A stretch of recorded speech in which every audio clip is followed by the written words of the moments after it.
Small. Wow, tiny. You are currently listening to Tiny Table, where we explore TTRPGs you might not have heard of. Whether big or small, we hope to cover them all. Because we know that great things can come in tiny packages.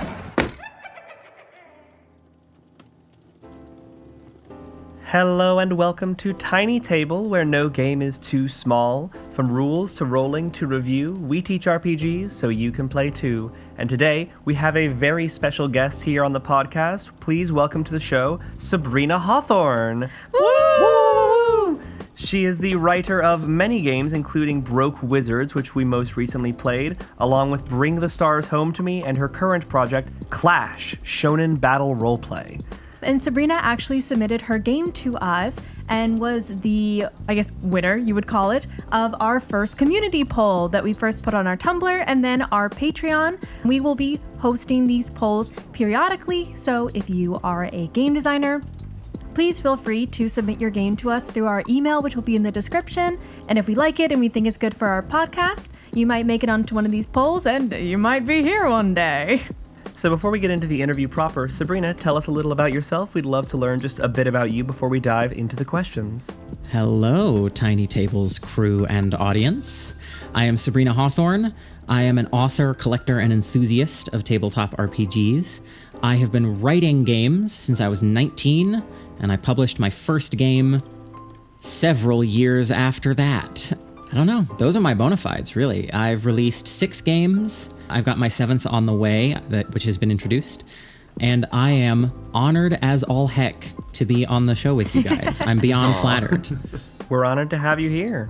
Yeah, you actually, I think we're like the third person to submit a game, and Skylar was the one that read your game and instantly was like, this is great, this would fit our table really well, and they were right. Yeah, we had dozens and dozens of submissions, and so to make things, which one, I gotta say, very grateful for. The numbers blew us out of the water. We did not expect so many responses, which we're incredibly grateful for. But because we had so many responses, we had to kind of divvy up the effort of reading all the rules for everything into chunks, so each person took a set number of games. I actually was the one lucky enough to get to read Broke Wizards and kind of give it the pass onto the poll, because as soon as I one, just from the name alone, but also the general vibes, ease and pickup ability of how the rules are laid out, I knew it was going to be an instant hit, and clearly everyone else thought so as well. So very excited for you to get to hear these episodes as they come out.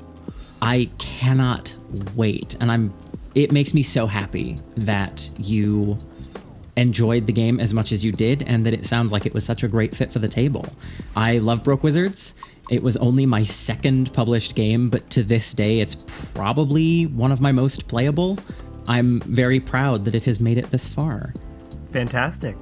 Well, that'll bring us right into our first question then. In our own home game experience, our poor brokies found themselves failing often, getting desperate, scrounging up their materials, and then reveling in their eventual success. We would love to hear about some games from your own home table, the arcs that their characters have gone through. What are some fun stories from the Broke Wizards games that you have run in the past, or that you've been there for the running of? So, I will answer your question, Julian, thank you. But first of all, I need to take time out of this interview to be angry at one of you, because Brokies is funnier than anything in the book. And I'm so... How dare you? How dare you out-clown me in my own joke game for fools? For this, I must apologize. I did drop out of clown college, so for this is my great shame. You're a disappointment to your clown father. So, Broke Wizards, I am glad but also a little sorry, for the sake of good radio to say, is at my home table more of an excuse to hang out with my friends and goof off.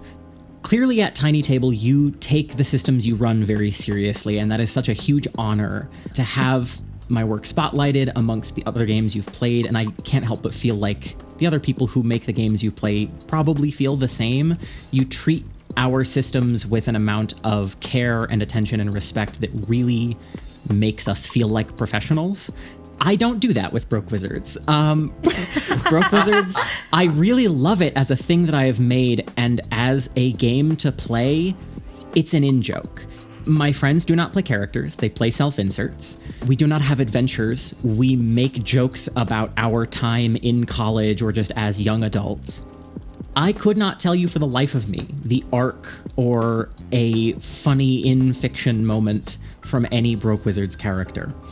I can tell you about the time that I accidentally showed my ass in a game that I was running at a local art space because at least one person there did not seem to be aware that there are house parties where people get stick and poke tattoos. And I realized that I was really sort of revealing a piece of my own socioeconomic history when I put that joke into the adventure. I feel like that's so quintessential, though. I've seen many a bad stick and poke tattoo. I want to be very clear. My first 2 tattoos,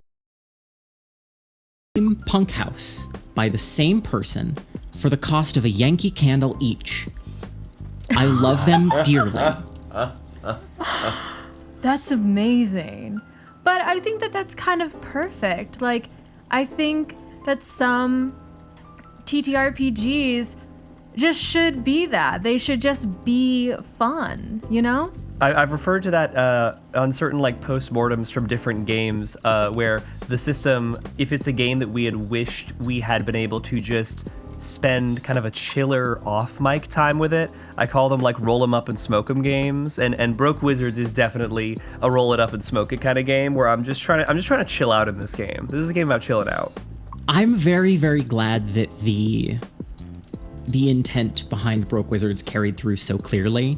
That very much warms my heart because Broke Wizards was, I don't know, it was so clear to me in my head, and through the making of it in February of 2023, I worried a lot about getting it across, and maybe it didn't hold together in the eyes of others the way other people thought it would, or the way I hoped it would. But I'm extremely happy to hear that it works, that it does the thing I wanted it to do, which is to be stupid and to be an excuse to be stupid with your friends. Yay. Oh, trust me, we were stupid.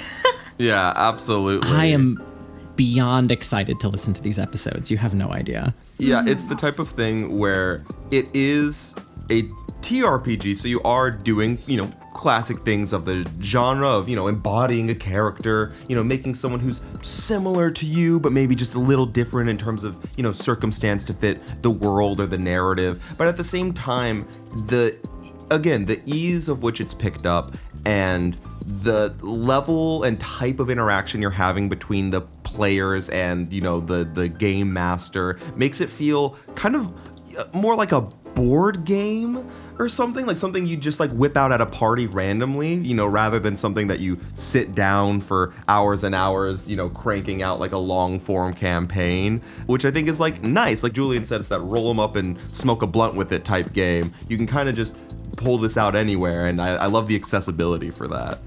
Thank you. That means so much to me. So kind of moving on to our next question. You've talked to us a little bit about your process and the different games that you've played. So, from Clash to Fantasy Heartbreaker to Duel, you've designed a huge variety of games. And I know you said Broke Wizards was your second game. So what had you learned from the game that you designed prior to this? And what have you learned from Broke Wizards for the games that you've designed afterwards? My experience writing games, about half of my time writing has been in the safety of my own little hole where no one sees the thing I make. I published Duel, my first game, in 2020, and I didn't publish another until 2023 when I published 5 games in the span of 6 months. And Broke Wizards really launched me out of the cannon, I think.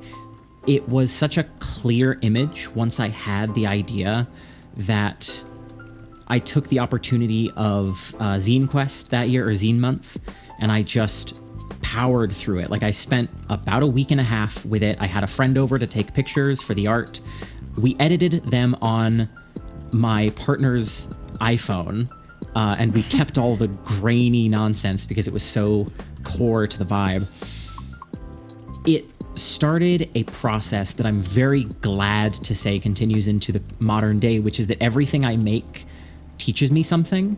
I always feel when I'm finished with a new game as if I could never have designed it before, as if I have taken some kind of huge step in my understanding of the medium and how I can use the tools at my disposal to make something interesting.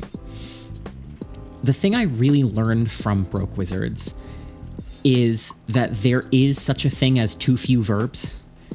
I really love Broke Wizards. I think if I could go back, or if one day I make a second edition, I will add a non-magical resolution mechanic. Not anything big, just something. Just a little bit of a system to keep things moving along, because I think that's the biggest point of friction that I've encountered playing it, is that while it's all well and good in theory that most things can be resolved via the conversation, that doesn't make for an interesting game experience, and it doesn't make for a lot of...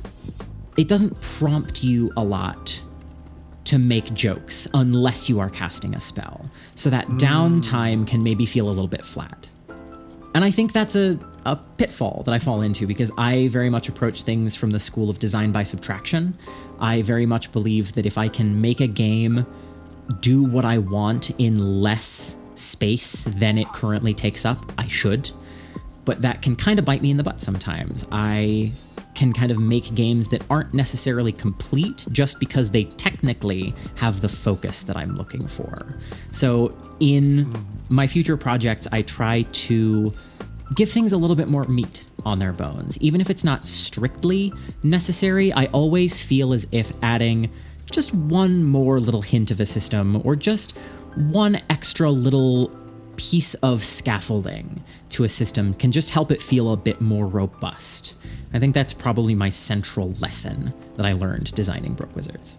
That's fascinating. I've been in the kind of early to mid stages myself of the process of creating my own first game, and I've committed to the foolish thing of making a fantasy heartbreaker all my own to replace 5th edition at my home table, which by its nature means that I am facing down like a 300-page, arguably 1,000-page, arguably 10,000-page monolith of bloated game design, and saying, okay, how can I create something that has opinions and answers for the kinds of opinions and answers that this game is designed around, that isn't 1,000 pages, 300 pages, hopefully shorter than 100 pages. I would love that.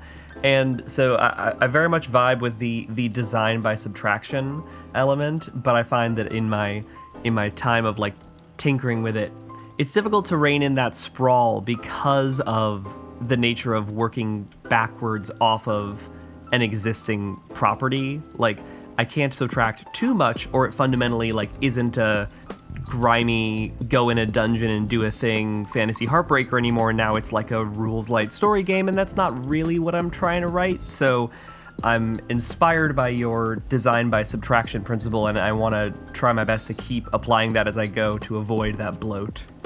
Oh, thank you. I wish I could take credit for the idea. I got my start making games in video games. In high school, I wanted to make video games, and then pretty soon after high school, I learned what the working conditions of making video games is like, so I decided not to do that. Yeah. And pivoted into the much healthier space of freelance writing. Oh, yes. I made great decisions at the ripe old age of 19. But Well, we went to clown school, so we're not much better. Yeah, 3 of us went to theater school, so. And you know what? Good for you. You make good radio. It worked out. Thank you. Hooray. One of my big, like, icons of design was Studio Eco, or Team Eco, who made the game Eco, who made Shadow of the Colossus, and then who made, oh no, what's the name? The Last of the Guardian. The Last Guardian, thank you. I knew it was the last something. The Last Big Boy. And Team Eco is very much that. You read interviews by their creative lead, and he talks about when he's designing levels, he speaks of the levels as if they are real, and he is taking real architecture, or so it seems, and crumbling it and taking things away from it until a real space becomes a video game level. And so it seems from the way he speaks as if to him those buildings, those ruins, everything are real. And he is taking a thing that exists and taking away from it until it becomes an interesting environment to traverse. And that attitude comes through in everything they make. And obviously Shadow of the Colossus is one of the greatest video games ever made, so like clearly that works, and it's an ethos that I've taken with me into analog game design, and I like to think it serves me pretty well. Clearly, at least one of my efforts has gone over well, but yeah, it's something I try to take with me into everything.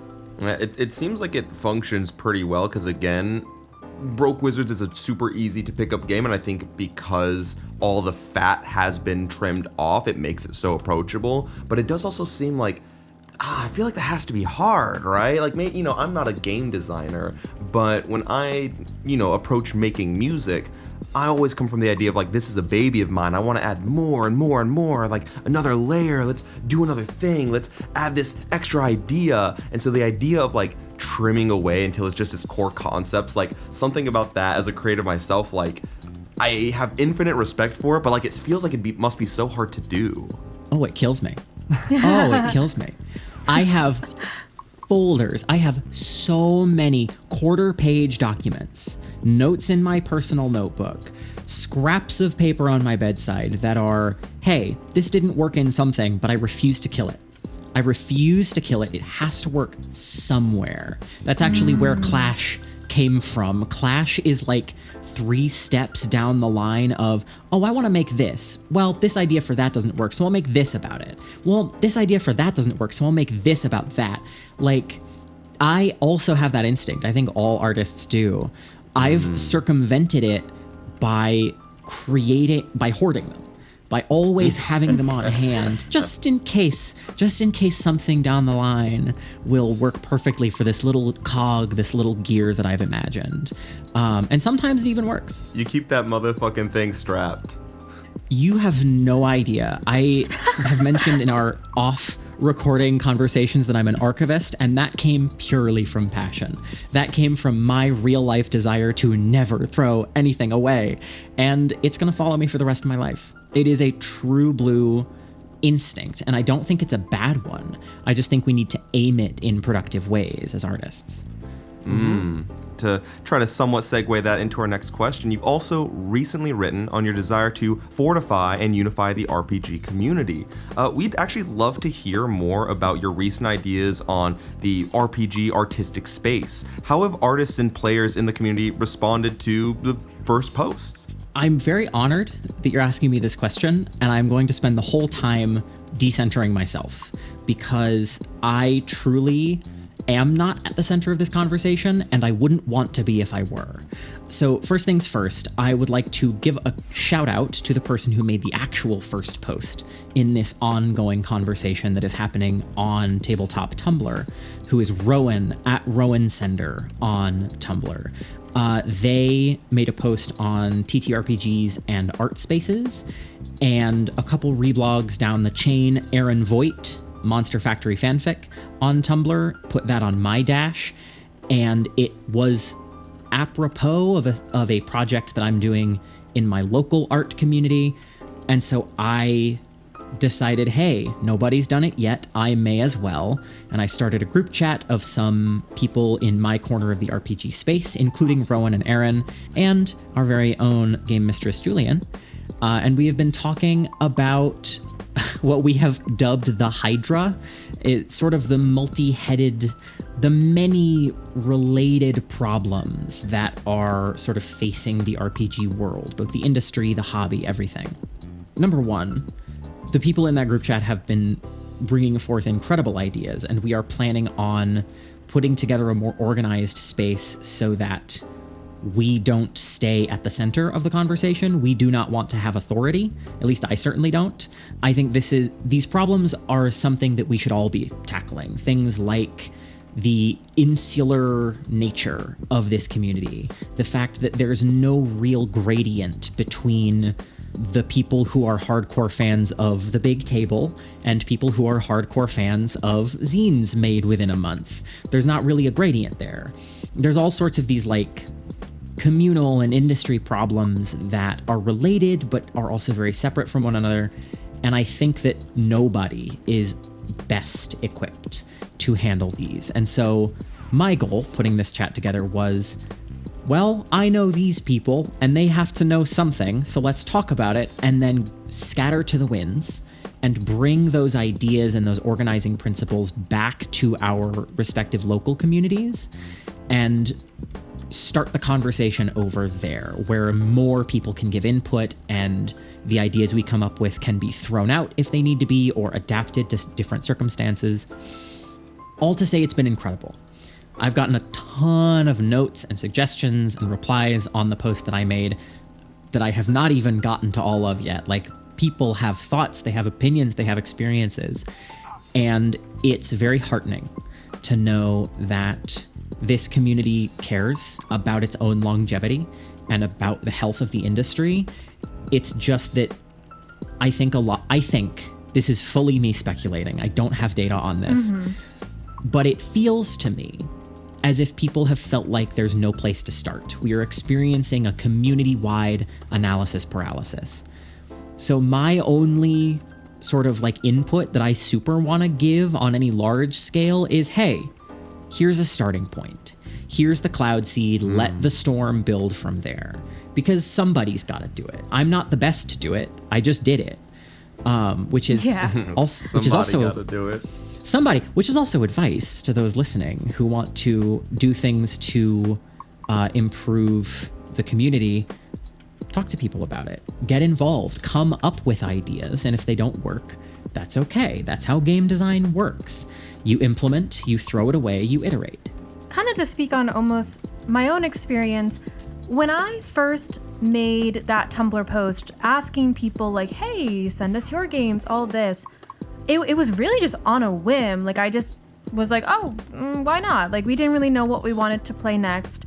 And I was just astounded in like the most like positive way, in a way that I think I can only describe of like when you just like go to like a random like improv show or community theater and you just see the talent that is everywhere. And it's so easy to never see that talent. And I'm reading through all these games and I'm like, I can't believe there was almost a world in which I didn't see this. And I've gotten like so excited. And I come from a background of, for many years, I only played like one game, and like I only played D&D. And we started this and I am just overwhelmed by how much creativity and fun there is out there that, you know, we really want to use this podcast to show that, because like otherwise, like I just feel like I would have never known. And there are so many good memories, so many moments that we talk about, that we hearken back to in like just our day-to-day life from playing these games, that we would have never gotten without, you know, branching out and meeting people like you. You know, the community is so rich on Tumblr in a way that I would have never known. It's more honoring than I can say that you include me in that group. I first started up my professional Tumblr in 2023, or maybe 2022. My memory's not that great. But a few years ago, because it was the only social media I could stomach, everything else just gives me depression. I feel like the TRPG scene is richest on Tumblr. It's kind of the only place where we can live. That's so cool. I feel like I guessed right when I did that. Yes. And I'm on there with designers who I think of as rock stars, is the crazy thing. Like, we all are. Jay Dragon is on there. Emily Zhu posts sometimes, occasionally, once a year or so. When we are blessed by an Emily Zhu post. When we are blessed, yeah. Aaron Voigt is great. I love Aaron's stuff. And I think that liveliness and that passion is always present. And I think it's present in more places than just Tumblr. I think we just have to seek it out, which is the hard thing. And seeking it out, how to seek it out, I think those are the real tricks. Those are the first steps that people don't know how to take.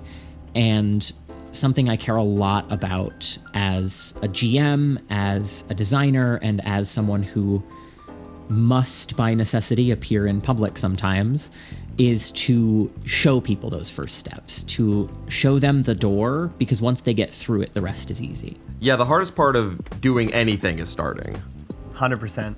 Something you said there that I completely agree with is that sense of being surrounded by rock stars in this space. Like the group chat that you just added me into where we're, facing against the Hydra. Aaron Voigt's in that group chat. I've been referencing his videos on this show since our very first arc. And now I'm like in a group chat soon to be Discord server with him. And I'm like, holy cow, that's like one of my RPG media analysis idols. And he's just right here. The thing I think makes this forward momentum so possible in the space right now, and I think a thing that is becoming clearer to everyone in the space, is that everything is so relatively small that any intercommunication represents a big step forward in total exposure of a game, an idea, an organization, a movement, a verb. We were in the middle of publishing our very first arc of episodes, like the Merkborg episodes, back last year's March, when the developers at Annam first approached us for what would become our first partnered game with Eureka. Mm-hmm. And by the time that came around, our audience went to Eureka and they saw a big uptick in sales and subscriptions on their itch.io and their Patreon, and they brought their fan base to us, and we saw a big increase in our downloads and our listenership and our Patreon. And that was so wild to us because from our perspective, we still viewed ourselves as very tiny, not to put the name on it, but Still are. It's the name of the game. But we were so viewing this as like purely like a personal little pet project, but even just whatever fan base we had already cultivated represented some big change for the Annam folks, in the same way that their fan base coming to us was a big change. And that momentum, that kind of pattern of one group of audience meeting another, just that meeting becomes productive when all the numbers are so low. And as these intercommunications between the different RPG communities continue to happen, I think that momentum keeps building, which I think is super exciting. Yeah, it's really exciting. I love this community and I love this artistic medium so much, and I'm very glad that I can say pretty safely that I am not the person I know who cares about it the most. That is such a delight and such a wonder that other people are willing to keep it alive as long as we can keep it there, because I love this medium with all of my heart. It really is my passion, and I want it to stick around. And obviously, also, I would like to make money doing the things I do, if that's okay with everyone. Heard that. Heard. Real. Real. Well, thank you so much for your amazing and astute observations on the building of the community. It is all a collective effort, and I'm really excited to see, by the time this publishes, how much further that, we're already going to be. Moving along to our next interview question, talking about community, culture, and inspiration, I'd love for you to tell us a little bit more about the Jewish cultural inspirations that informed Broke Wizard's design. How has the process of designing and releasing this game helped you to connect to Jewish traditions and culture? Is there an ethos of Jewish storytelling you hope to convey with Broke Wizards? The answer to that question is retrospectively. The fact that Broke Wizards turned out to be such a Jewish game was a pure coincidence. I wish I could take credit for it, but it really just kind of happened. So I designed Broke Wizards not so long after I made the decision to convert to Judaism. I was not born Jewish. And it was something that took me years of sort of consideration and introspection to decide that I wanted to do. And coincidentally, around the same time, a couple of months afterwards, I started working on this game about learned academics arguing with each other and with a profound cosmic force of love and beauty over the minutia of what they're allowed to do. And that, like, only looking back do I realize, like, oh yeah, I did kind of make the rabbinic debate RPG, didn't I? Like, and I didn't know this at the time, but I have since learned that, like, a lot of our ideas of wizards, of these, like, wise old men who keep their secrets in magical scrolls, yeah, that's about medieval rabbis. That's definitely a Jewish sort of image that made its way into the Christian and Muslim worlds and became this other thing. A lot of our folklore here in the Anglosphere is about Jews, as it turns out. And so, like, the argumentation of it, which is so much a value of Jewish culture, it's one of the things that drew me to it, is the ability to take a stand, to admit when you're wrong, and to fight like hell in the steps in between. And the whole, like, historical folkloric thing about wizards and rabbis, fully a coincidence. Not a thing I intended, not a thing I was thinking of when I made the game. But I do play this almost exclusively with my Jewish friends. Like, it just turned out that way. And so in retrospect, I love the game all the more because it turned into this connection to something that I've explored and dived into and that has become very important to me. And it's just really fucking funny that I went, I think I'm going to convert to the argue with God religion. Anyway, let me make a game about arguing with God and not question that at all. A little subconscious design there. Yeah. I'm now imagining a broke wizard whose one, like, component they start with is, like, a broken yad, and that's all they've got to work with, and they have to argue with that. I mean, yeah, right? Like, oh, fuck, I, like, slammed... Like, I was carrying something heavy in, and I broke my fucking mezuzah, and now I have to carry that around until I get a new one, and God, they're expensive. So I might as well cast a spell with it while I'm here. So funny. That's wonderful. And that'll bring us right into our final question for this first round of the interview. As always, when we do interviews with our developer friends here on the show, we do a first half here for the public. The second half is available for listen as a side table episode on our Patreon if you subscribe to the micro tier. If you subscribe to the Tiny Table Patreon and listen to the second half of this interview, I might tell you about the secret mechanic that exists in Broke Wizards that no one has discovered yet. You'll have to subscribe and find out. Ooh. The suspense. I don't know if we've discovered it yet or not. I don't know if you have either, because I haven't heard the episodes. I'm very excited to see. So, for our final question here before we go to the Patreon questions, Broke Wizards is very concerned with game feel. The game encourages that kind of natural banter that RPGs so often evoke. You know, you're arguing with your GM, no, my character's crazy plan is totally going to work actually because yada yada yada. So what are your thoughts on the overlap between social folk tradition and rules as written gameplay in a medium that's kind of enriched and informed by both of them? Yeah, so game feel has always been a big concern. Well, not a big concern for me, but it is always on my mind. And in particular, when I think about RPGs, accessibility is a big concern.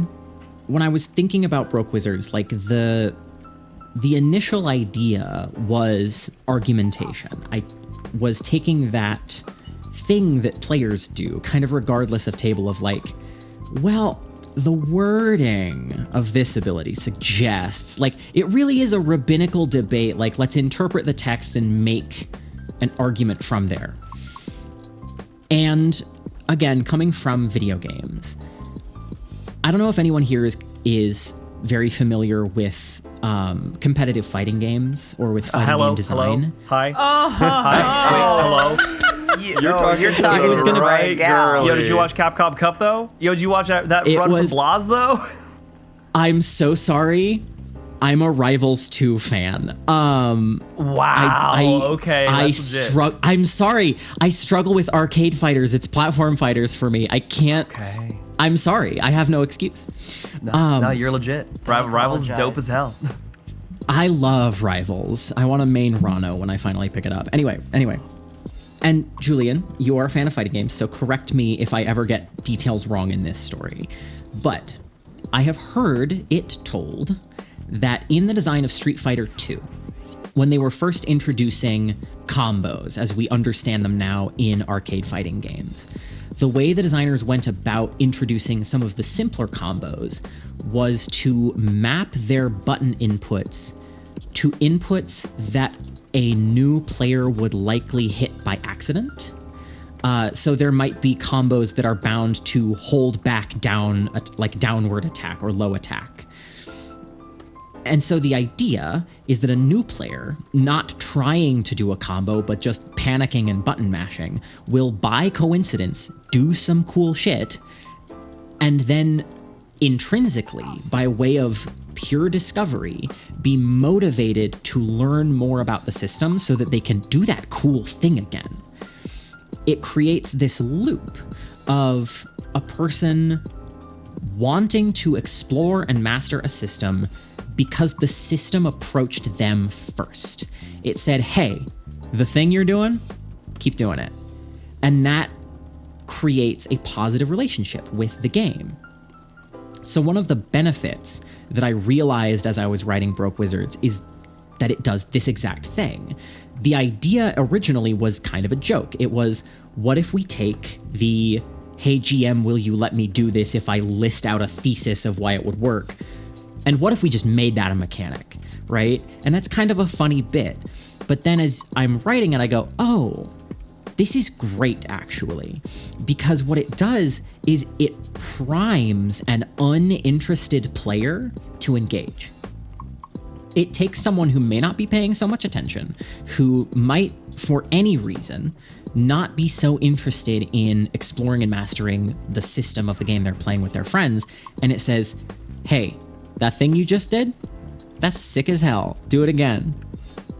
And suddenly you have a positive relationship with this game, and you kind of want to reciprocate it. You want to keep being rewarded, so you start to learn more.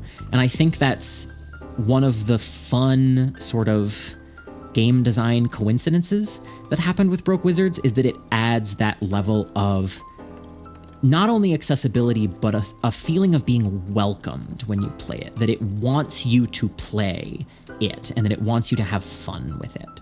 Yeah, it's kind of interesting that you talk about that, because it does engage players on a level that is, you know, the most accessible for anyone, even if you're not like a TRPG player, which is it invests in your success. The more you put in, the more you will get out. The more ways that you can try to tackle an argument, that you can try to, you know, bring up why this one little niche, subtle, hidden detail might actually be the key to success, and you actually casting the spell successfully. The more you really grind into it and engage, the more the game and the GM is likely to reward that in turn. Because everyone at the end of the day is going to be interested in their own success. And so to force that success to be kind of tied to natural engagement at the table and with the game just creates a level of synchronicity of play and desire that I feel is so naturally embedded in Broke Wizards and comes out in, like you said, such few words. The thing is so short, but somehow nails that feeling of getting people to want to play because the game wants that for them also. It's actually really interesting to hear you put that into terms, because thinking back on our experience, that was easily felt. And we even have a kind of a concrete example of that from the end of the game. So near the end of the narrative, as our characters were deep underneath the sigil K and trying their best to get the crown, the possessing crown, off the head of the poor innocent worker who was enslaved by it. there came a point, I forget who did it first, but one of the players did a gambit where they took every bit of trash in their inventory and made an argument how all of them were collectively relevant to this spell they were going to cast. And it was a very well-founded argument, and they really laid out not just a reasoning for one of these things to be used, but for each of them to be used in ritual sequence with each other. I was motivated by that argument as a DM, and I was like, cool, that's a great argument. Like, let's give you the full 4 dice for that. They rolled, and it went well, but not quite well enough to get them out of the scenario. And it motivated the players in turn. And by the end of it, each of the players had a moment where they formed like a thesis argument, like that served almost like the conclusion of the adventure, in the same way you would conclude an essay, where they're like, well, I have argument A is a piece of junk A, and argument B is piece of junk B. Quod erat demonstratum. I should be able to rip this stupid dude's crown off. So funny that you put it like that. It really, in conclusion. Mm-hmm. And it worked perfectly. See, this is the cool thing about getting the ego boost of being on the show, but also being in the audience. Because, holy crap, I cannot wait to hear these. This is... Oh, that's so exciting. I couldn't have gotten more excited with a proper trailer. That's so interesting. I cannot wait to hear how that works out. It was a blast. I'm glad it worked out. Again, I keep coming back to this, but like, I'm so glad the thing I was trying to do came through as well as it did. I'm kind of blown away that it worked at your table, and I'm very glad that it did. It sounds like you guys had a lot of fun with it. We really yeah, did. Definitely. Alrighty, Sabrina, I wanted to thank you so much for joining us for this interview today. It's been an absolute delight to get your insights on your own games, the larger RPG community as a whole. Before we sign off for the day, we'd love to give you just a little shout-out corner to promo your stuff. You have obviously just listened to the lovely people at Tiny Table play Broke Wizards, which you can find on itch.io. That's sabrinahawthorne.itch.io/brokewizards. Hawthorne is spelled with an E on the end. That's not something a lot of people know about. I feel like I should specify. You can check out the rest of my work at sabrinahawthorne.itch.io. I have a number of games there, including Fantasy Heartbreaker, which is my funky, unfocused little generic fantasy game. Rule, First Edition, which is a collection of 6 grim fantasy zines. And Bring the Stars Home to Me, which is a solo journaling game about being far away from people who love you. I am also currently playtesting a game called Clash, Shonen Battle Roleplay, that is my personal love letter to 90s and aughts era shonen action anime. It's in playtest version 2 right now. Ongoing playtests will update that, and we have art incoming from our lovely artist Elise, who does really good work for it. You can follow me on Tumblr, tumblr.com/Sabrina Hawthorne. Whether or not you follow me, if you are listening to this interview before the middle of July 2025, then everything I have ever put out for sale is currently 75% off. I am holding a big sale for the next several months to help raise money for a surgery that I gotta get. So right now, Broke Wizards, which is usually $15, is currently $3.74. It really is a steal, and also, it's Broke Wizards. You should steal it. Anyway, it's a game about being broke. Anyway, it's a great game. If you have liked what you've heard, then you can explore it yourself, and you can see if you can find the hidden mechanic in there, because there is one, and no one's figured it out yet. Ooh. And of course, we will have links for all of these down in various descriptions and stuff, so you can find them, get to them easy. So you all can join us after hours for the second half of this interview for all of our micro-tier patrons on our immediately published side table episode that'll include all the answers to our second round of questions, and perhaps even a reveal of this mysterious hidden mechanic. We're gonna say goodbye for now, and 3, 2, 1, Brokies! Brokies! Later, y'all. See ya. Hi, and thank you for listening to our podcast. If you enjoyed this episode, then we'd really appreciate if you left us a review. If you really like what we do here and want to support us further, you can join us at patreon.com/tinytablepodcast. Our business email is also open for inquiries at tinytablebusiness@gmail.com, and all of our socials can be found in the episode description for any shenanigans you might want to follow. Till next time, see ya!